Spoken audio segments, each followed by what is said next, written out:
pledge allegiance to the flag of the United States of America and to the republic for which it stands, one nation, under God, indivisible, with liberty and justice for all.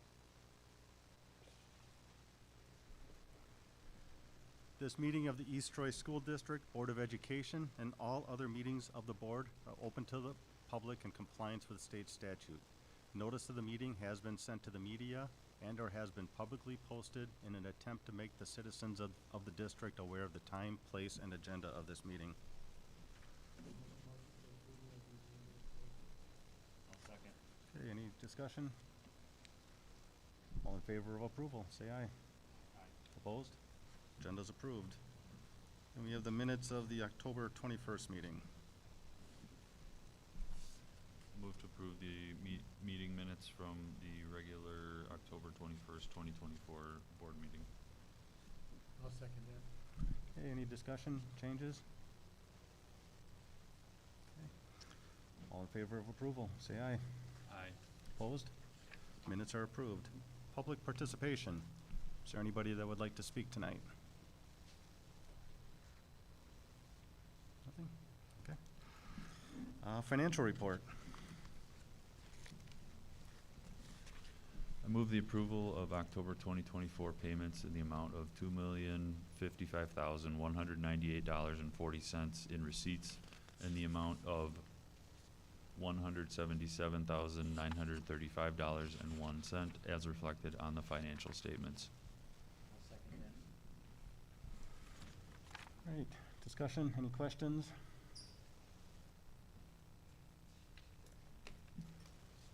Okay.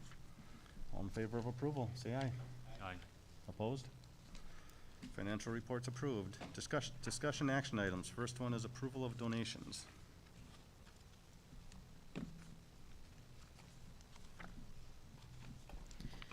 I can touch on the donations that are in the packet. There are 5. The first donation is from Bingo Club, care of Connie and Timothy Gale. The donation is $500 towards the East Troy Middle School's Angel Fund for food service. The next donation is from GFWC Women's Club of East Troy.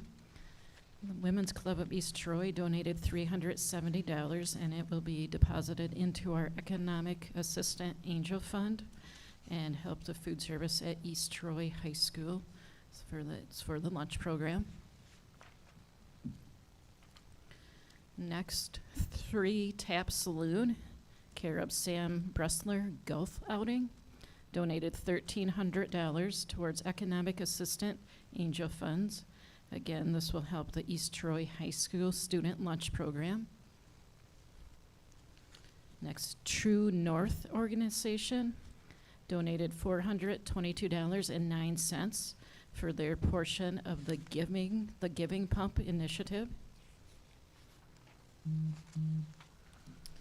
And Assurance Roofing donated $5,000. The $5,000 donation will support science-related projects and many other needs at Little Prairie Elementary. And then our athletic director, Brian O'Leary, had a donation as well.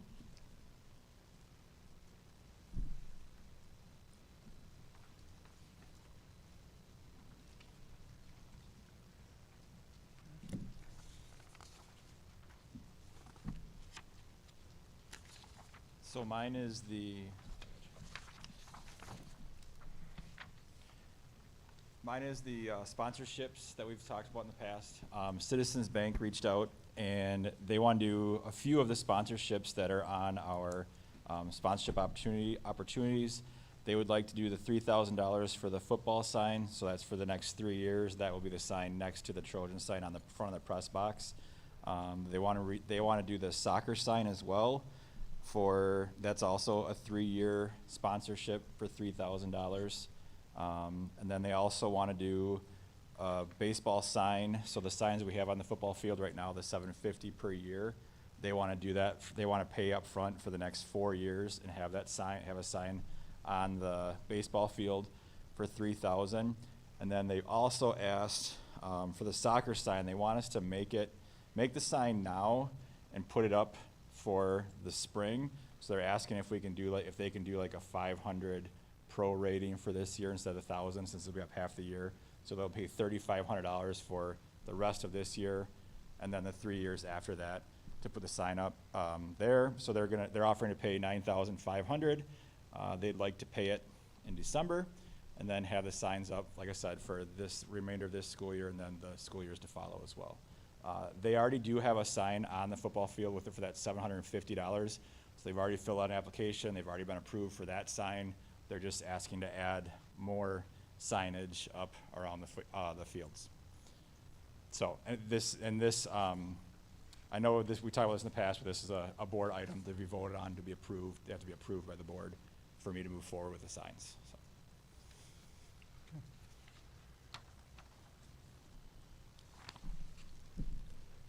Well, I'll make a motion to approve the donations, including the signs for Citizens Bank as presented. I'll second. Any discussion? All in favor of approval, say thank you. Thank you. Thank you.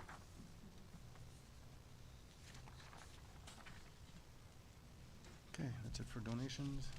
All right. Next item, approved capital referendum update. Yes, I can provide an update. I'd like to thank all the residents of the East Troy Community School District who went to the polls on November 5th. The $19.4 million capital referendum passed. It was a 52% passage rate. I'd also like to thank all the staff members, community members, residents who provided information on the referendum or came to information sessions or visited our website to learn more about the needs of the district. Dr. Hibner is unable to be here tonight, but I would like to read a statement by him. We want to thank our community for the support of this capital referendum. We are incredibly pleased that our community recognizes the importance of addressing our most critical needs for the betterment of our schools and students. I know I speak on behalf of the Board of Education in thanking the community and all the people who have been directly or indirectly involved in helping to develop this solution and ensuring our community members were informed throughout the process. So again, thank you to everybody who went to the polls on November 5th. The capital referendum passed. Thanks, Amy. And that kind of leads into the next item, approval of installation contract with PSI. Yes, PSI, or Performance Services, has worked with the district several years, going back to when bids were put out for a facility study and a general contractor to help us look at the needs of the district. So they have worked with us for several years, attending committee meetings, looking at our facilities, giving us quotes and bids, putting together our most critical needs list. And we would like to sign the contract for them to be the general contractor for the projects related to the referendum. The total contract price matches the referendum for $19.4 million. And Jake is here. He could give a little bit more information on the planning and the scope and the timeline of the projects. Thank you. I'd like to reiterate all those thanks to the community, all the groups that worked on this. It's a culmination of hundreds of hours of work. I'm glad that we were able to get the information out in a easy digestible format, and I'm very happy with the way that it turned out. I handed you guys this sheet of paper here before the meeting started. This is the tentative schedule of the work that we have to get started on. So on the map behind you, it shows you phase one, the buildings that are going to be touched during that course of work. It would pretty much encompass everything on the CIP list for Prairie View, roof replacements at the middle school, and possibly roof replacements at the high school. A lot of this is going to depend upon contractor availability.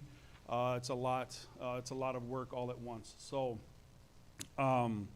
starting on December 2nd, we will have the design team kickoff.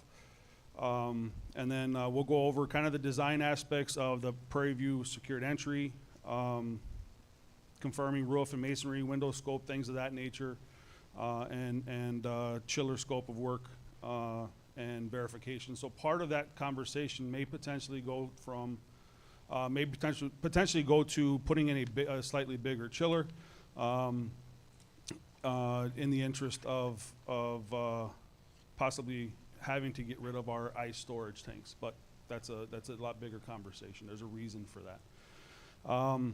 Follow-up design meetings, was like 4 or 5 of them after that point through January. Those are as needed. Again, there's a lot of things to think about when you're designing these spaces. So the number of design meetings can vary greatly. Go out to bidding in February, review that pricing, share that pricing, and hopefully get a approval from the board around March.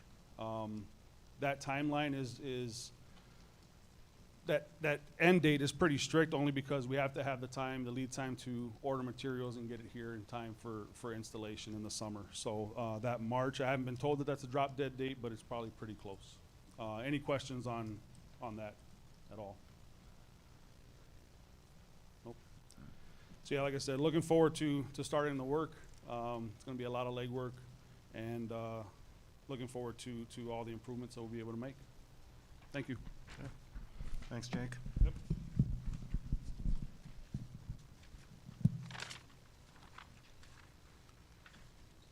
Is there any questions on projects or the contract with PSA?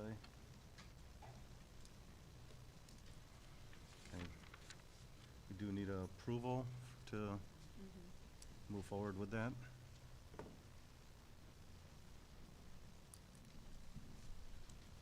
Move the approval of PSI as the general contractor for our projects, referendum projects.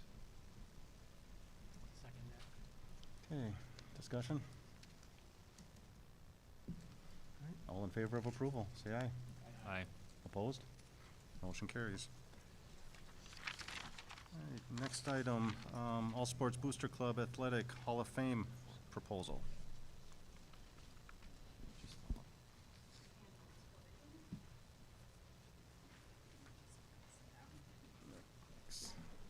Thank you.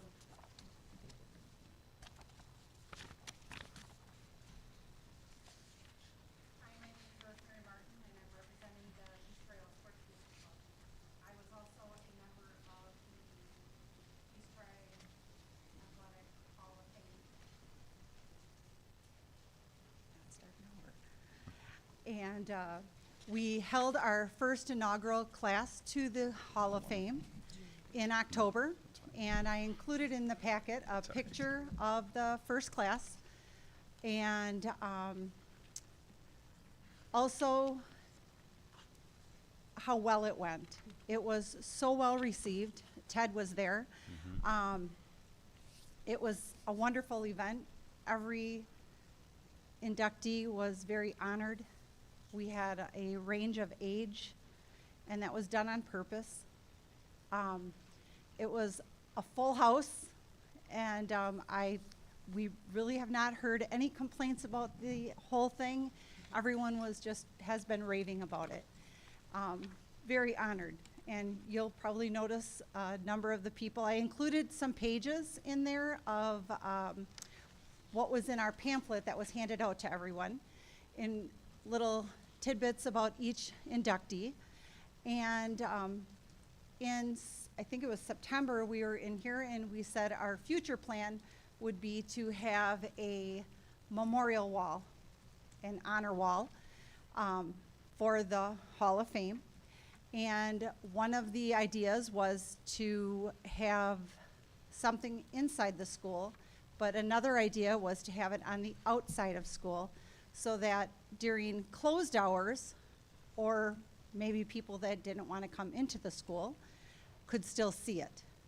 And so there is a very rough rendition that we kind of wrote up as to what it would look like. And I did include a picture of what the gymnasium letters would be, and those would be the same type of letters that we would propose to use above it. so that everything would match. And the lighting would be the same as to what is on the rest of the school. Those are just some thoughts that our committee has accumulated through the last year of meeting. And we don't want to go through the expense of doing a professional rendition or getting bids from anyone and waste any of our committee's time if the school board is not going to be behind it. We're trying to have it completely funded by donations. And if you can tell in front of the wall, we're planning on doing bricks that could be purchased by community members or family members or inductees to help, to help raise funds for it. So, wouldn't be much out of the pocket of the school other than the lighting that would be behind the name above the plaques, and then also the uplighting that would be in front of the wall. So that's kind of our thought. Okay. Does anyone have any questions? So the squares on here, that'd be for each year, and you'd have all the inductees in that year, or? No, each inductee would have their own plaque. Okay. Each team would only have the team plaque up there. Okay, One of the things that was discussed, I believe, was a question as to holes that would be put into the building. And a number of the surrounding schools that have these Hall of Fames, some of them are bolted on and some have an adhesive that has the plaque adhered to the wall. So obviously we would look at all the other different options once we knew we weren't just spinning our wheels. sure. Okay. Is this the relative size of the plaques? No. Okay. We have to measure to see, because we don't want little tiny plaques, because obviously if you're looking up, you're not gonna be able to see them when they're high. Most of them are bigger than an 8 by, I think they're a 14 by 18. McGuanago has a wall, and so it's noticeable. You can at least see it. You may not be able to read all the fine print on it, but because what's kind of on there, on the little right up here, we'll fine tune it, but we want to try to incorporate most of why they were inducted.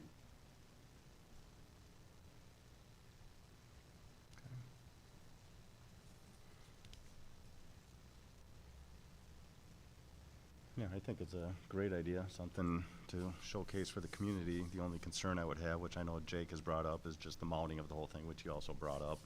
As long as you work with Jake to come up with a method that doesn't cause any harm or issues with the building, I personally don't see any issues with it, Right. so. And that would be fine with you guys, just to work through how it's gonna be done? Oh, absolutely. Okay. Yeah. The lighting and landscaping stuff, you said that the district would be, you'd work with Jake obviously along with all these other things. Oh, for, like, absolutely. the ongoing, what it Just to would have it be. consistent, Yeah. you know, kind of like is it the East Troy Education Yep. display that's on the left-hand side of the doorway? Same concept with the bricks. May have some different sizes incorporated,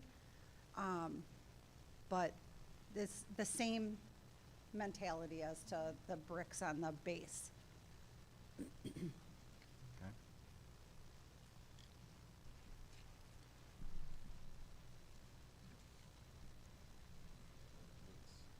Seems like it'd be really nice when it's done all right. And I'll make a motion to approve the Athletic Hall of Fame proposal as presented, and have you work with Jake to work out the details on mounting and everything else. Perfect. Okay, discussion.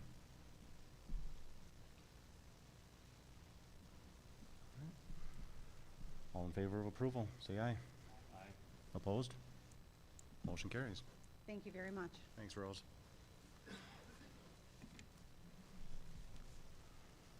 All right, approval of new course proposals at the East Troy High School in agriculture and English. So I have 3 course proposals for you tonight. The first is an English course called Writing for New Media. It's being proposed by Shannon Venegas, one of our English teachers. So this course is being proposed to provide an elective option for upperclassmen that is focused on nonfiction or non-creative writing. Right now, our elective options center on literature and then also creative writing. In addition to our technical and career writing. However, this course takes a more journalism approach. Shannon Venegas, who's again proposing this course, has a journalism background and is hoping to share that with our students. This class would be for upperclassmen. On the proposal, it says 12th grade. It would be for 11th and 12th grade, and it would be 1 trimester long. The course would focus on the general styles of traditional media and all of the skills that students would need for that, but then be able to apply those skills and styles to new media platforms, digital platforms, video, social media, etc. There are no specific textbook costs for this course. There is some particular equipment costs to facilitate the recording of podcasts and other video new media elements that would be a part of the startup cost of this course. We do all of them and then approve all? Yep. Okay. The next course is from Ryan Holly, Equine and Large Animal Management. There was a duplicate page in your packet, so I gave you a replacement page. This course builds the animal pathway of our agriculture program, which right now has quite a few plant-based courses, but less animal-based courses. And it specifically connects to career opportunities and builds on a wealth of community connections and professionals within our community who deal in this area of agriculture. This will be a very hands-on course, and Mr. Holly has shared that he feels like this course really leans into his personal strengths and expertise, and is very excited to bring that to our students. So specifically, we'll be working with different farriers, reproduction specialists, vets, and equine animal owners and operators in the community. And there is approximately a 500 per trimester course for consumables that would be needed throughout the course itself. Following that, you'll find the curriculum being the standards that will be addressed in this course. Both Mr. Holly and then in the second course, Ms. Vacula included attachments. They felt like the boxes got too small when they put all the standards in there. So the last course is biotechnology, which is being proposed by Katie Vacula. This would be an agriculture and science course, so it would be cross-listed in our course planning guide, and students could take this for science credit to fulfill some of their graduation requirements, or they could take it for elective credit, depending on what other science courses they take. This is a lab-based ag and science course. And it will challenge students with lab skills around areas like GMOs, electrophoresis, DNA, and it's being described as relevant for all STEM-based careers. Ms. Vacula notes that really it's recommended for anyone who wants to work in agriculture, human medicine, or biology, or really anyone who's interested in problem solving and invention. Students will take part in multiple designed labs, as well as conduct their own scientific research and design their own labs. The startup costs for this course are $1,500 to $2,000, depending on the labs that will be determined for the first year, and that cost could be spread out over multiple years if needed. Those are the 3 new courses that are being proposed.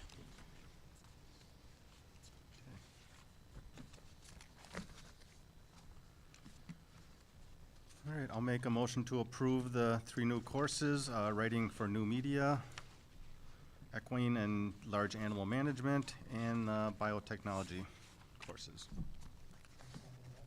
Any discussion? Okay. All in favor of approval, say aye. Aye. Opposed? Motion carries. Thank you. Thank you. I also have the next agenda item, which is course change proposals. So the first course change proposal you'll see is a change to accelerated chemistry. This is a change making the prerequisite for this course a recommendation of accelerated biology. There's two reasons for this primarily. One, it brings this course in line with the rest of science courses, which the prerequisites for which are recommendations, not requirements. And it also really offers a removal of barriers for students who perhaps did not take accelerated biology as a freshman, but would like to take an accelerated science course, and then they can take accelerated chemistry as a sophomore. The second change is a change for speech, which is taught by Shannon Venegas. This is one of our English courses. So the change here is the request to make speech a Law Day credit course, so students would get credit towards their Law Day honors by taking the speech course. We have 4 criteria for Law Day, and this course meets 3 of the 4. It has an increased level of rigor. This class used to be called Mass Communications. Last year, a name change was approved to call it Speech, and it was a 1-credit transcripted course through Gateway. We changed it last year to a 3-credit transcripted course through Gateway. That change came with a definite increase in the rigor. The number of speeches students have to give, the requirements for each of those speeches also increased, and the credit itself is much more transferable. So as a 3-credit course, students can transfer this speech class to any UW institution. UW-Madison accepts this course as a replacement for general education classes. The transferability also connects to the third Law Day criteria, which is that it stretches student potential contributing to effective post-secondary transition. We feel that with the changes to this course, it really sets students up for success no matter what career or college they choose to pursue. And the final change that you'll see in your packet is a change from pre-calculus to AP pre-calculus. So starting this school year, College Board has added AP pre-calculus as a course option. Previously, that was not an available course through College Board. This is the first year that it's available at any school in the country. We are proposing to offer our first year next year. The reason for that is we wanted to get a little bit more information about the course itself. We can see a used exam, things like that, that allow our teachers a little bit more heads up on the planning. It also allowed us to take this year to spend time comparing the course and exam description from College Board to our current practices.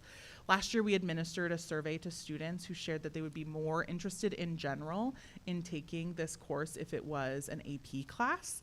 And overall, we think that this change will give students an option to earn college credit where one previously was not available. And those are the 3 course changes.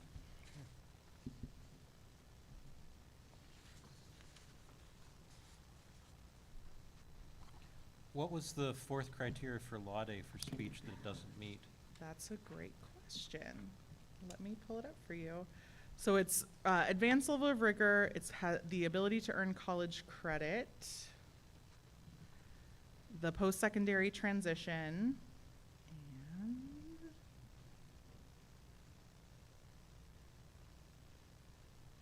provides a capstone or cumulative experience into a career pathway. Okay. Do you know if we have other Law Day courses that don't meet all 4? Yes, Okay. many. So the way that the policy is written is that it's using the criteria or a combination of the criteria. So part of the process of doing this, we also examined the number and percentage of courses in the high school that have a Law Day distinction, right? That's important. If all of our courses are Law Day, then Law Day means nothing, kind of a thought.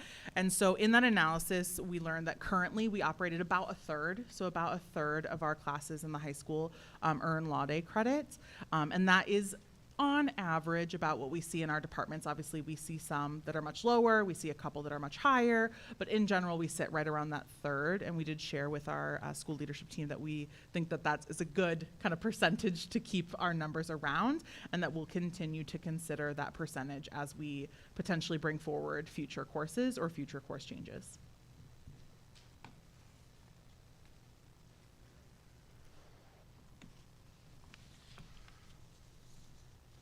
Okay, I'll make a motion to approve the course changes as presented for accelerated chemistry, speech, and pre-calculus. Second. Any discussion? All in favor of approval, say aye. Aye. Opposed? Motion carries. Thanks, Taylor. Next item, District and Building Strategic Priorities Presentation. So each November, we come to you as an administrative team to present the strategic priorities and related goals for the year. So this month, we are ready to present the strategic priorities for 24-25. We will do it strategically. So we will address each priority as a district, and then the building level administration will have the opportunity to present their goal related to that priority. Okay, so priority number 1 is learner empowerment, and we have a couple areas that we would like to focus on as a district. By fall of 2025, each building, based on the 4 priority areas of the state report card, will increase the overall score from the 23-24 report card, thus increasing the overall district report card score. It should be noted that this will include Prairie View, the middle school, and the high school, as Little Prairie does not administer a state assessment, and therefore they are on an alternate reporting system. Our second priority area is by May of 2025, student survey responses of definitely and sort of will increase for the following questions. The question related to voice and choice, homework being purposeful, and our family survey responses of strongly agree and agree will increase or maintain for questions regarding satisfaction with learning experiences and approving the focus on the 6 C's. You will notice that we put up the data from last year's surveys. So when we report out on this, we will compare to this year's surveys for both students and families. Okay, Little Prairie Primary.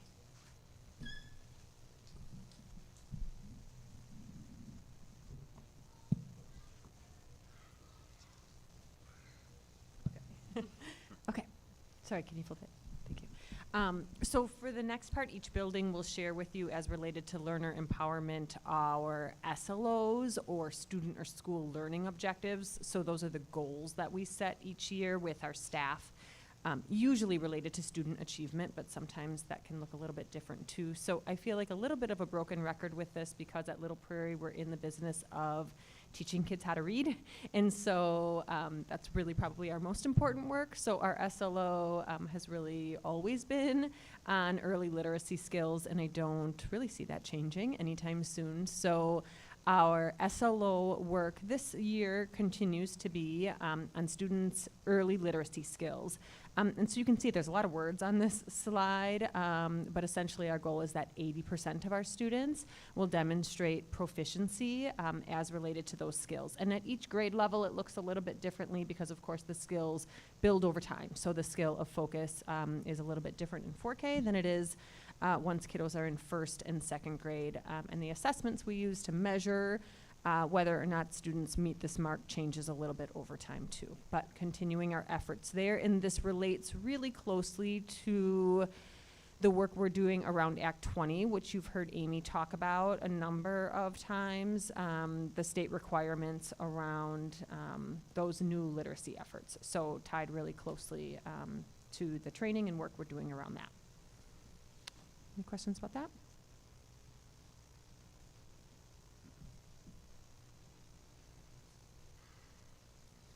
Okay, at Prairie View, as Lindsay referred to as well, some of our assessments have changed because of Act 20 requirements. Some of those assessments are still not ready yet to be used. So we landed on going back to MAP. MAP testing is a very stable assessment system that we have great longitudinal data about, so we felt really solid and comfortable with that MAP.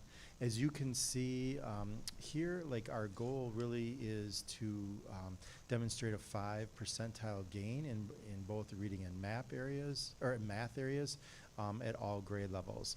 I'm going to tell you, like, this is kind of an ambitious goal. To move the needle on a percentile gain not only requires continued growth, but higher levels of achievement. And that fits really well, again, with our beliefs about ensuring a year's to a year plus growth for each child every single year. So our teachers are busy with their instructional practices and work in their PLCs in order to identify the individual needs and be able to demonstrate both this attainment and achievement goal.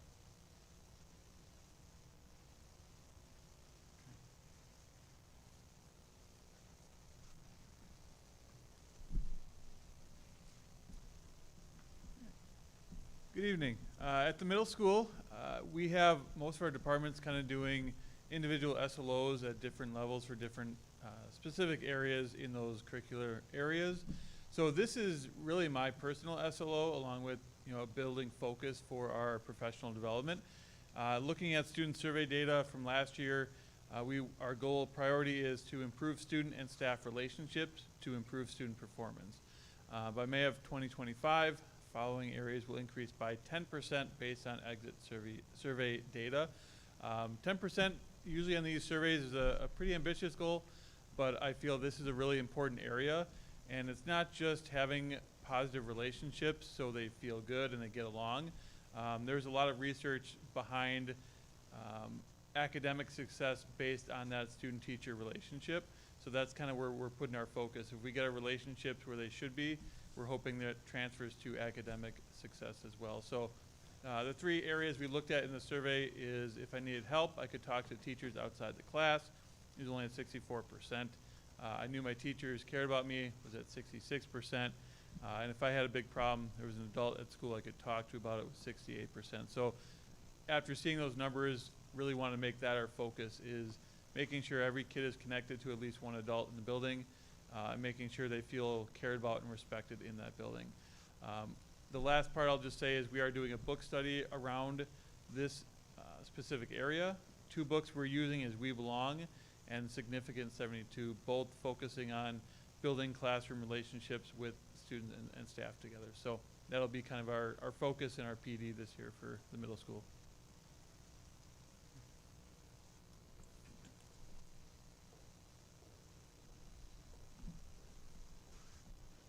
Good evening. Our data points that we've used, big picture, at the high school have been the same for the last couple of years in regards to the ACT achievement scores of students. And we have seen some great growth, particularly between freshman through junior year at the high school. That's denoted on our school report card, and we do really well with that. But my SLO and our school-wide goal has really focused on the 11th grade composite ACT score. Well, not this year. This year, we're going to focus on each grade, 9th, 10th, and 11th. And just a reminder that 12th grade does not take a state assessment. It's just 9th, 10th, and 11th. So those are our scores from last year. And the goal is a minimum of a 1-point composite increase for each cohort. Now, I will say, in my own personal SLO, which I submit to Dr. Hibner, and that I've not told the staff yet, but I'll have to do that soon, is that for 10th grade, our goal is actually a 3-point growth, trying to get that 17.3 up to a 20.3. And then 9th grade to 10th grade, I did a 2-point increase. And then for freshman year, I just did 1 point, so that would be 18.1 instead of the current 9th grade score, because in middle school they don't take a ACT. So it's pretty lofty, it's pretty rigorous. If you ask the high school what our focus is this year, they will say rigor, right?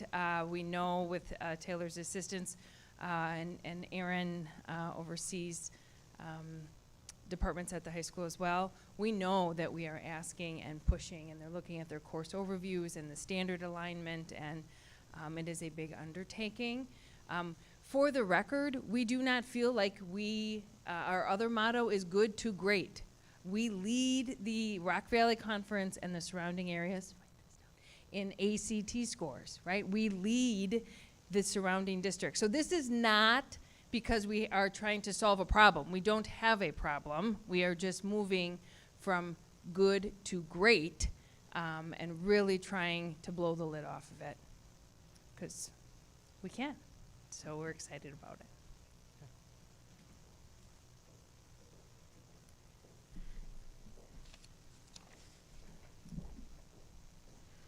All right. Perfect. All right, so the second priority we have is around cultivating a healthy culture as a district. So priority by fall of 2025, the district will identify salary options to maintain and attract high-quality staff and approve upon past staff survey responses related to my pay is fair for the work that I do. The next priority by May of 2025 on staff surveys, the district will maintain or increase the percentage of staff who agree that they have the resources needed to effectively carry out responsibilities. And the third being by May of 2025, on student surveys, each building will lower the percentage of students who report that distracting behaviors are interfering with their learning.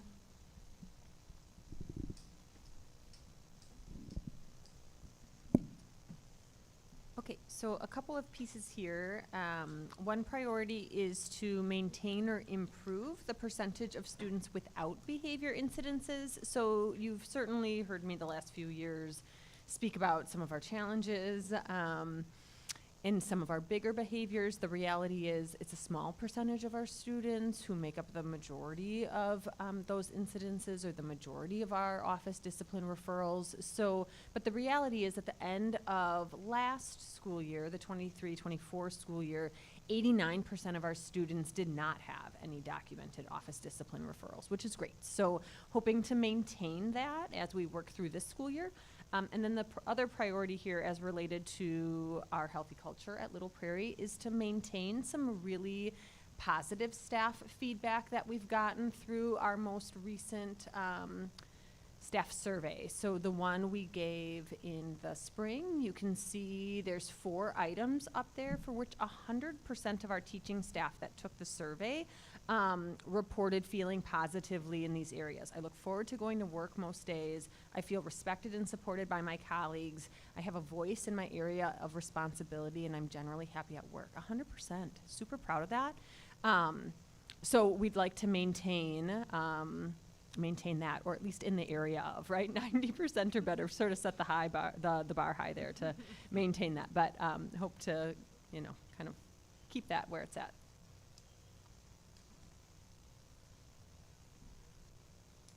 Okay, at Prairie View, just a couple highlights here as far as where we're going. My staff would say that culture and climate is really, really critical to me as a leader.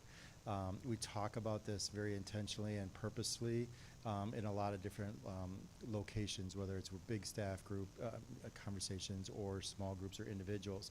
I mean, climate is about how you feel. Culture is how we behave. And so we really try to define that very clearly again in a lot of our sectors within our building. There's kind of this famous quote or thought that culture eats strategy for breakfast. I don't know if you've ever heard of that, but no matter how well designed your strategic plan is or your strategic points may be, it will fall flat unless your team doesn't share the same appropriate culture, right? So this is a really, really critical item for many of us. If we really want to get to learner empowerment and performance and achievement, we have to be all working together. Thus, the segue into working together. Priority number 1, everyone seems to be working toward the same goal of making a difference in the lives of students. This was this data was gathered from a staff survey in the spring, and our number at that time was 71.43, so we're hoping to increase that, bump that up. I work in an atmosphere in which there is mutual respect among staff. 71.43 of our staff identified that as agree, but we can do better. And then finally, I thought it was really important to not only just have the culture of our staff or the adults in the building, but also the culture of our students. Our students on their staff survey, or their student survey, indicated that 48% of our Prairie View students endorsed the concern that I get nervous before tests. And man, do we take a lot of tests. So fall, winter, spring windows, forward exam, all of those things. So as a staff, we're going to be really kind of working on some action steps in order to work through those pieces with our students so that we can get optimal results.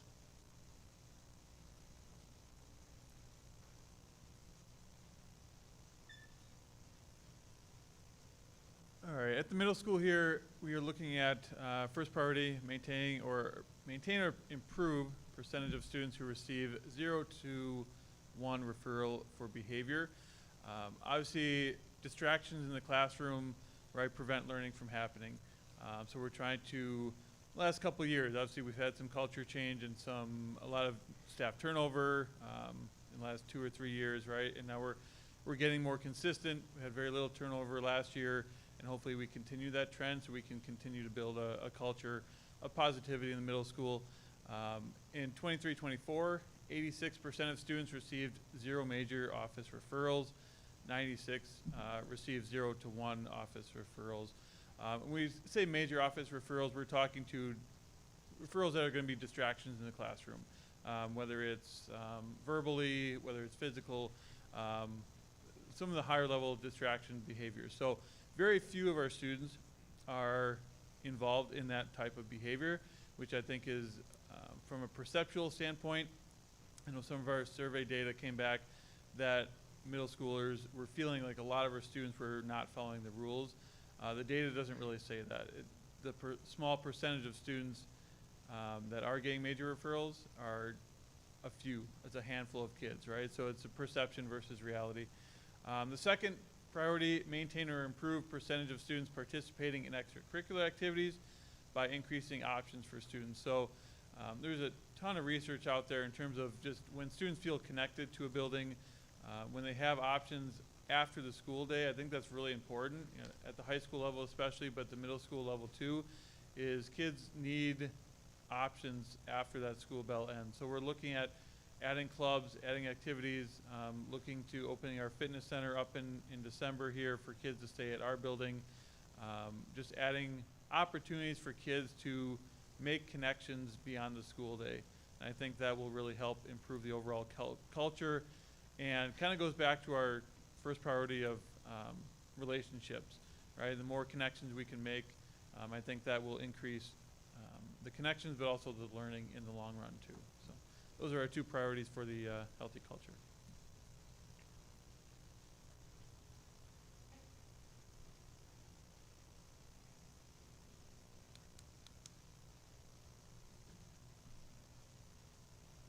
And for cultivating a healthy culture at the high school, we kind of played along the same lines that Adam did for the middle school. So priority number 1, maintain or improve the percentage of students who participate in extracurricular activities. So crunching some numbers. Last year we had 76% of students participate in extracurricular activity. So that's a WIAA sponsored sport or a club. Could be downhill skiing, chess club. I mean, if you name it, we're including it as extracurricular.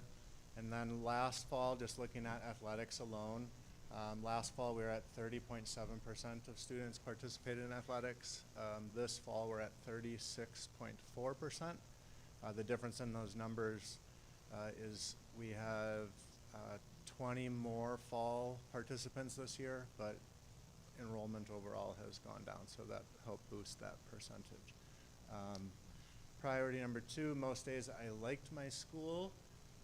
Out of 10, last year we were at a 6.08, the year before 5.43. Obviously we want that to be something that all kids buy into. We want everyone to enjoy that this is their school and they're coming to school. So working with kids on not only things like ownership over spaces, but also what can we do as a student body to change things so that we do like school. And then the third one is maintain or improve the percentage of students who receive 0 to 1 referral for behavior. We are at 79% of students had 0 behavior referrals last school year, and 89% had 0 to 1. Mathematically, that means 10% of kids had 1 behavior referral, which is awesome. So if you look at the data, right, that tells us that majority of the behaviors come from 11% of our population. I broke it down even further. I didn't include that in here. It really is about if I take out 2 to 3 referrals as well, it's really 4% of the population, right? So myself and Ms. Keene and our pupil service team, that's where a lot of our efforts and energy go when it comes to behaviors within the school, but obviously it's something that we're not going to give up on, right? Whether it be attendance or behaviors, trying to address as much as we can. Okay, moving on to priority number 3, which is family and community communication and engagement. We're going to start with some information regarding our reach in social media. Facebook is one that we have leaned into a great deal, and you will see, looking at that graph, that it remains our largest online influence. We currently have 2,621 followers. That's been a 43% increase since February of 21, and since our last report in July of 24, we have 23 additional. We reach an average of 16,000 accounts per month. Next, you'll see a comparison of the different platforms that we use. So you'll notice Twitter, or X, has flatlined. So there are conversations about moving away from that platform to better use our time with the platforms that are reaching a wider audience. And then based on the information, we're always talking about different ways to reach stakeholders. And so we have a list of things that we're going to be working on in an effort to increase engagement. Highlighting community partnerships. This has been something we've been doing during COVID. It took a little bit of a rest, went on the back burner for a bit, but we have revived those partnerships. And so we are going to continue to do that, and we'll be able to report out on those partnerships at the end of the year. We're looking at increasing community communication through an investigation of some new strategies for delivering information to district residents. Those are the individuals that do not maybe have a tie to the school. They don't have students in the school. And so right now we're currently using newsletters twice a year to address that, and we're looking at, are there different ways that we can do that? So we're exploring other options. We would like to increase parent communication. We have implemented Parent Square. We're using newsletters, social media. Our goal is to improve the district's great communication rating from 76% in family satisfaction surveys. We're looking to increase social media engagement. That's the evaluation that I referenced of the channels or the platforms that we're using. And so we may move away, like I said, from Twitter to put our efforts into other areas. We're continuing to contact the open enrolled in and out families. So the focus of that is to gain insights on what the district is doing well and on what actions we could take to work on continuous improvement. And then lastly, we are going to work on highlighting the tangible results from the capital referendum. So that's featuring projects in all avenues of communication so that our community members can actually see the improvements that are taking place as a result of the capital referendum.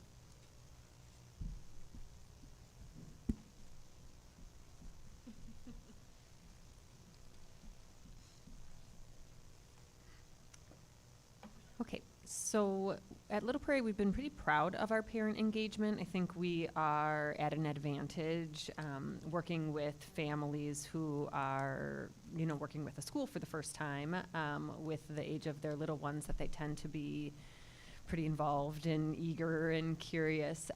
So we always have pretty high rates of participation at conferences. This fall, just a few weeks ago, we had a 90% participation rate. So looking to maintain that. And actually, over the years, that's a little on the lower end for us. So hopefully in the spring, we can boost that up a little bit. We've usually sat more around like 93-ish, I think, 94. And then also Amy alluded to Parent Square. So Parent Square is the communication platform that we're using currently, which allows us to pull some analytics that we couldn't necessarily pull very easily from our last platform. And so I just laid some of those out there in terms of the number of emails in our system. We're able to see kind of how many of those are valid emails. Was the email actually reached and delivered? And then what the viewership is, excuse me. And there's a few different ways to access it. So you can simply view it through your email. You can get emails, kind of get notified of them through text and then open it that way. And then there's also an app. So if you add up all three of the numbers, that kind of gives the total viewership that we had through all three of those different avenues. The other thing that we've learned about Parent Square too, and I think this is probably true of any written communication, is the more times people have to click, the less likely they are to see that all the way through or to read what you're sending.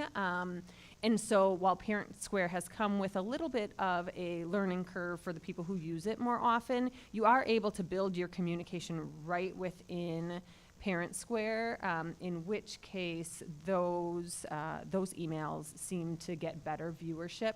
Some of us have fallen into building our newsletters within a certain platform or things of that nature, and if you link a platform like that to an email, I think we're finding maybe a little less readership because people have to click an additional time or two. So if we can all kind of get out of our comfort zones a little bit and shift to building our communication right within, I think that will help people kind of boost that viewership number too. So something we've kind of learned recently as we look into these analytics a little bit.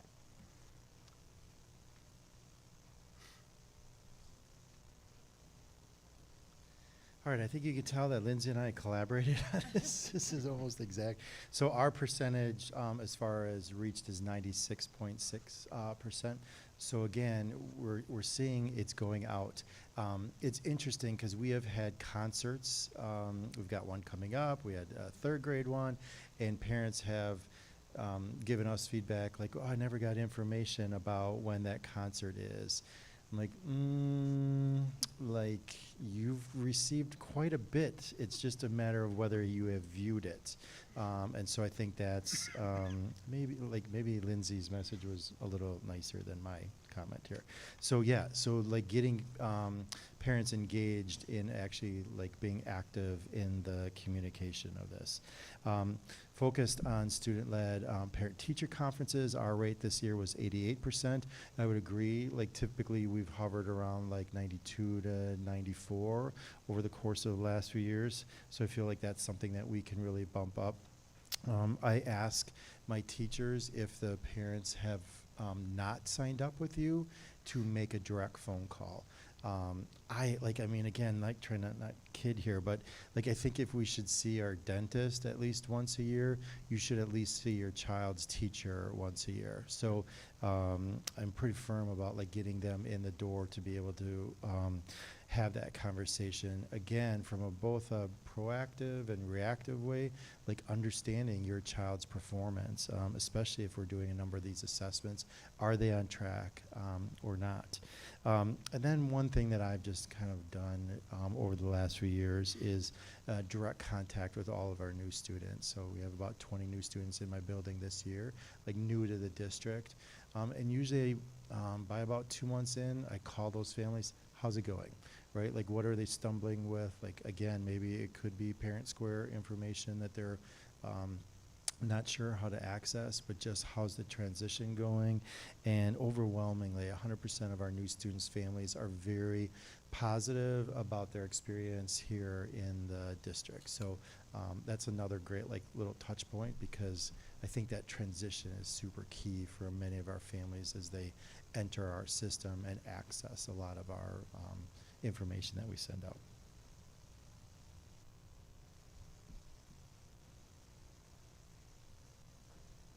All right. At the middle school, I took a little bit different approach than Mark and Lindsay for this one. One thing that we started at the middle school this year were a few different committees, but one of them was on staff and family engagement. So trying to increase engagement between staff. So different social events we can do outside of the building and just build relationships internally, but also focus on family engagement activities and options and opportunities for families to come in and engage with the staff and students together. So we did send out a family survey already to kind of get ideas of what they want to do, what they would participate in. We kind of had a long list of different options. Could be movie night, game night, couple different things like events that we could bring families into. Got some feedback from that, and we already have our first big event planned for January, which is our first annual bags tournament, which I'm looking forward to quite a bit. So kind of an opportunity to families and students come in, make some teams, socialize with the staff. So January, look for more information on that. You guys can all make your teams with that going on. But just events for families, movies night, like I said before, build connections with local businesses. I know we already have an event at the Hive Tap Room that's coming up this weekend on Sunday. We're looking at possibly doing a Culver's night in the spring for a fundraising activity. Just trying to get some communication and connections with businesses that we haven't had in the past. So looking forward to adding to all those areas.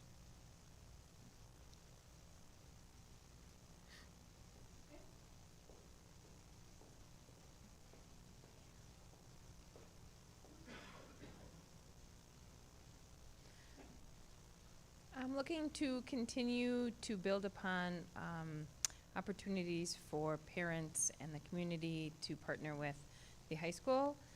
We did coffee and conversations last year. We did it monthly. That was too often. We had a good start right out of the gates, and then around December, we'd have a couple come. So we are doing it once per try, and at the end of each try, just trying to see if that would entice more people to come. We are continuing to obtain student feedback. Brian sends a survey out to athletes about their experience, and we, of course, survey students as part of our survey series at the high school, so we'll continue to do that. We are also building our partnerships outside of the high school. Some of them that we've had for a long time, Halloween Bash, blood drives. There's a new partnership with East Troy Manor and Avid this year. I don't know if you've seen that on Facebook, but Avid is doing some really neat things over at the Manor. Student Cabinet just donated some MP3s, something with memory and music that they're doing. It's pretty cool. And then homecomings, et cetera, different activities where we're really trying to bring the community in. Brian O'Leary headed up a community tailgate for homecoming. That was pretty successful again with the climbing wall, so just really looking to bring those experiences on campus to continue those partnerships. And then the last two, maintain and build connections with local businesses. Ms. Keen said that. To me, it is wild coming from being in the high school now, but coming from the teaching background at the middle school. High school is just its own beast, right? And everybody knows that. But the sheer number of connections that kids have to professionals in the real world, to me, is mind-blowing. So obviously, that's something that we appreciate as adults in the building. But if we can keep that moving forward and keep making those connections so kids have opportunities outside of our quote-unquote four walls, I think that's phenomenal. And then Ms. Keen sends out the weekly newsletter, so weekly updates and monthly newsletters sent to families. I think a lot of time and effort and energy is spent talking about stakeholder communication, between parents and teachers as well. I'm gonna throw that in there. The feedback that teachers are striving to give parents in regards to behavior and academics, all components of school, in my opinion, has been improving, and hopefully it continues to improve, because again, we're all on one team and we all want what's best for number one, which in this case is the kid, so.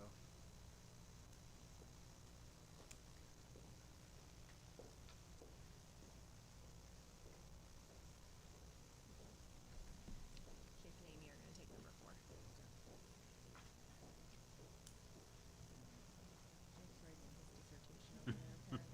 It's not ready yet. Okay, our fourth priority is to act as a good steward of district resources. And I get the job of developing the budget, which I love because it hits every aspect of the district. All our learners and our teachers, the budget affects everybody, as Taylor mentioned before, when we're planning new courses, they're looking at fees, et cetera. So we always try to make sure our budget keeps in mind the other priorities of the district. There's a lot of input that goes into a budget. Our administrators all submit their building budgets. We work as an admin team on budget priorities. There's groups of teachers who get together and provide input. The Board of Education fills out some surveys and provides input. There's also community members who can come to public participation at board meetings. And we take all that input and put together a budget based on the state resources, the local property taxes, et cetera. Make sure our budget stays within the revenues to have a balanced budget, as well as meet the priorities of the district. Some primarily kind of priorities within the goal of being a good steward is safety. We look at our staff and student surveys, make sure our staff and students feel safe. Performance indicators also our workman comp mod rating. A mod rating reflects the company's worker comp claim history. 1.0 is average. Our district is at 0.81. So we have fewer than average claims for workers' comp. So it's our goal to stay at 0.81 or even decrease that as far as safety goes. Energy efficiency, Jake will talk more about that in a minute, but we look at all our utility invoices. They're all scanned in our software, so we can, over time, compare how we are doing in cost as well as energy used. We have a long-term plan to address maintenance projects. This past year, we were able to put $100,000 into Fund 46.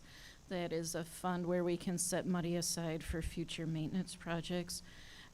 So if our budget comes in a little better than expected, that is one of our options to make sure we're looking to the future beyond the referendum projects, that we can use other sources to address maintenance projects.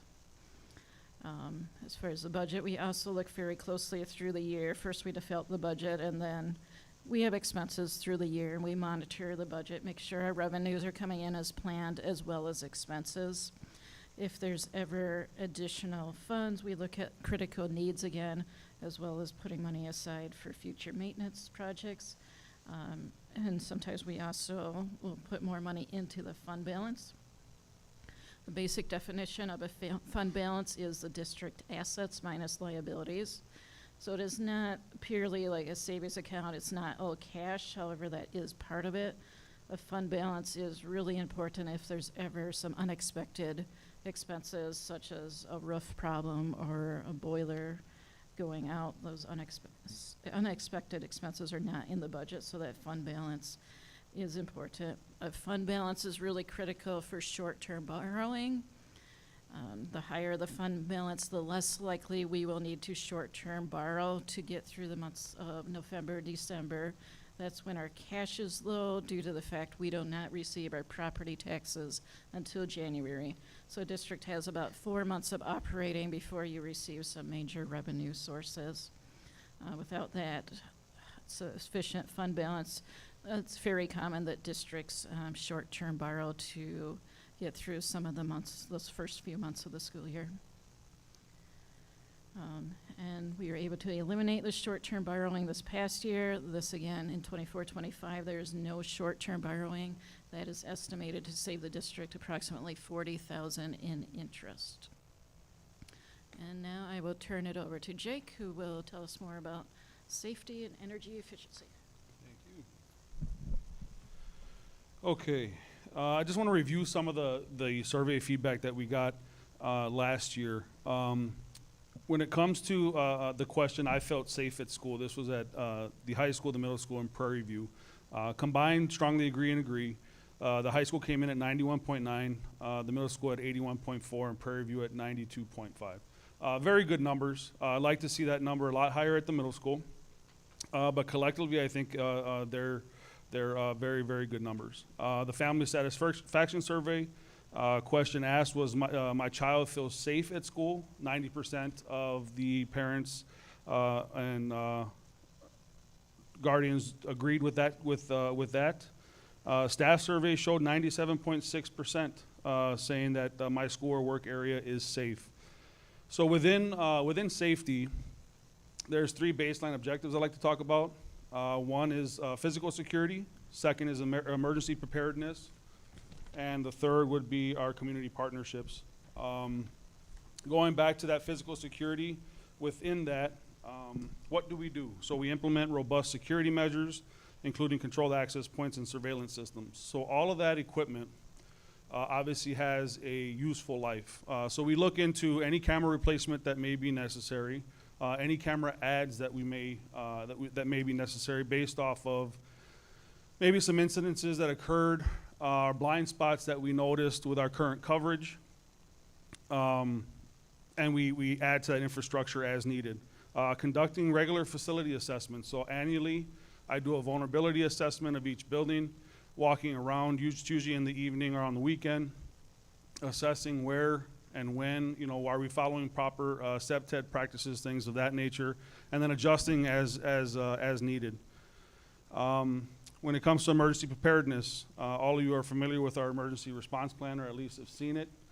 Making sure that that's up to date, and that's a task in and of itself.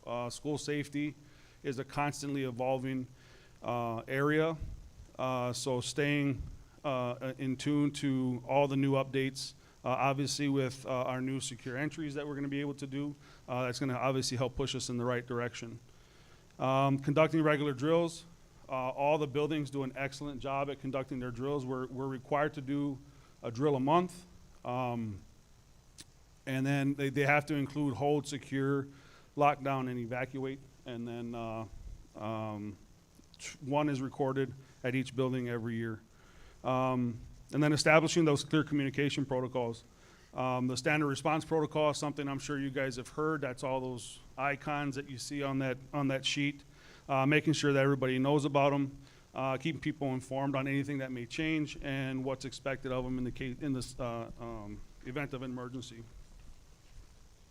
And then our community partnerships. In coming to East Troy, I've never seen such a strong tie with your emergency responders, which I think is great.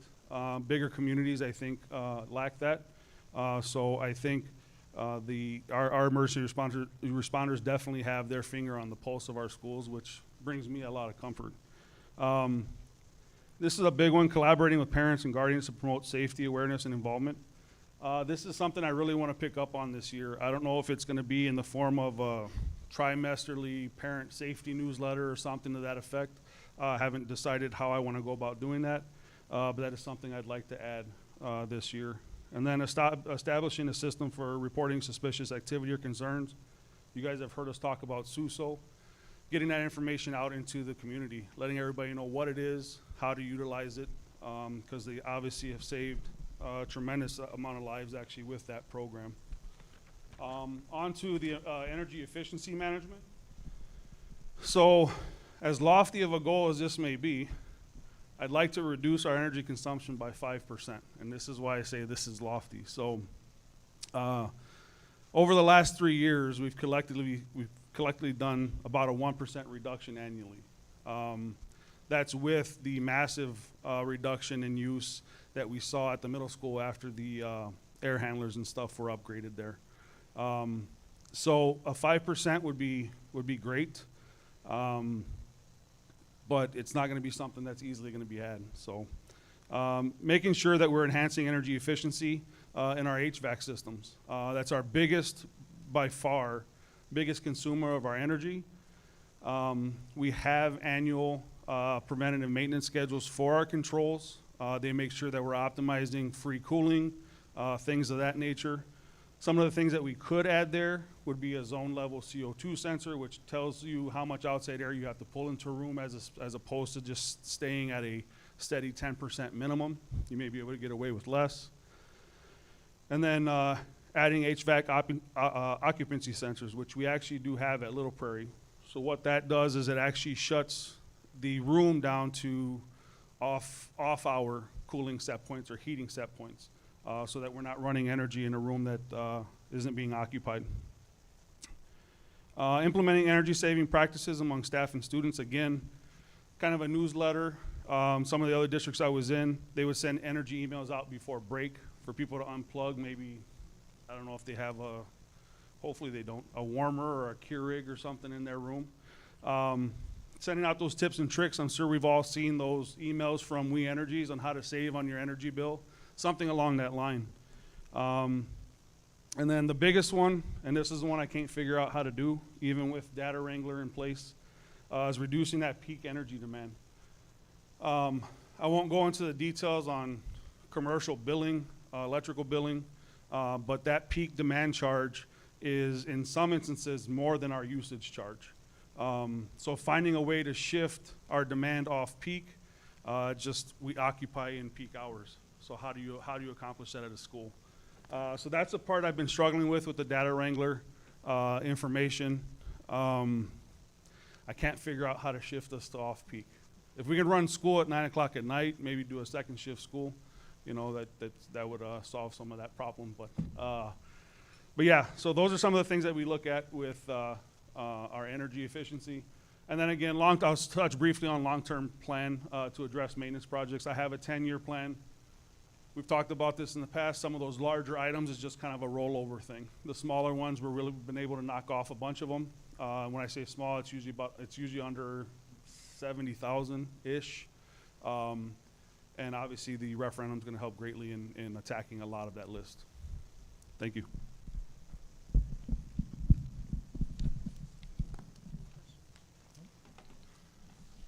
Anybody have any questions?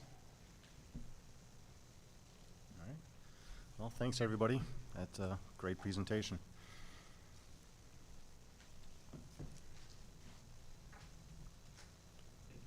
Next item, notice of school board election.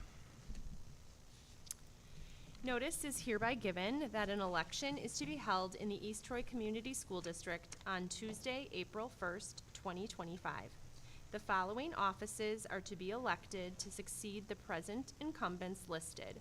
The candidates receiving the highest number of votes will fill the regular term up for election and serve a 3-year term beginning April 28th, 2025 and ending the 4th Monday in April 2028. School Board Member Ted Zess, 3-year term, and School Board Member Adam Witkowitz, 3-year term. Notice is further given that a campaign registration statement and a declaration of candidacy must be filed no later than 5 p.m. on Tuesday, January 7th, 2025, in the office of the School District Clerk, 2040 Beulah Avenue, East Troy, Wisconsin. Notice is further given that if a primary is necessary, the primary will be held on Tuesday, February 18th, 2025. A description of the school district boundaries can be obtained from the school district office.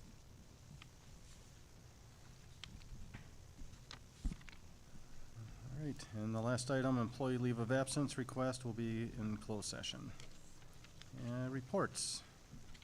I guess, Amy? I think we can you're skip the right only to one. me, Yep. yes. So Student Learning Subcommittee, I had provided a little bit of an update at the last meeting.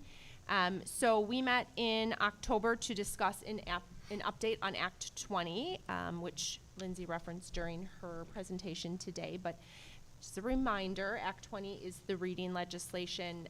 We are still waiting for assessments to be administered for that. So that will happen for the first time in January. It is the Ames Web Plus that has been adopted by the state. And so we will be administering that. We'll be moving from FastBridge to Ames Web Plus. As part of that, we are also engaging in an ELA resource audit. That is happening K-12 currently. Taylor and I are leading that with approximately 25 educators from across the district to determine if the resources that we have currently in use are supporting the curriculum and the standards by the state, or if we need to have an adoption. Information on that will be coming in the spring. And lastly, we discussed forward exam updates. There were changes made to the Wisconsin forward exam for the 24 administration. So essentially, those updates include the following. There was a new structure to ELA. There's no longer a listening session, and the reading test has been expanded. That is in direct relationship to the Act 20. There are now 3 sessions instead of 4. Students also no longer complete the text-dependent analysis. Instead, 2 shorter writing responses are incorporated. Math was changed to be more reflective of the grade level standards, and text-to-speech has now become a universal accommodation for all students. Also notable is that DPI is no longer using level descriptors of below basic, basic, proficient, and advanced. They are now using descriptors of developing, approaching, meeting, and advanced. Information regarding the results of the forward and how that impacts the school and district report cards will be forthcoming in December, as report cards are still embargoed but will be released publicly tomorrow.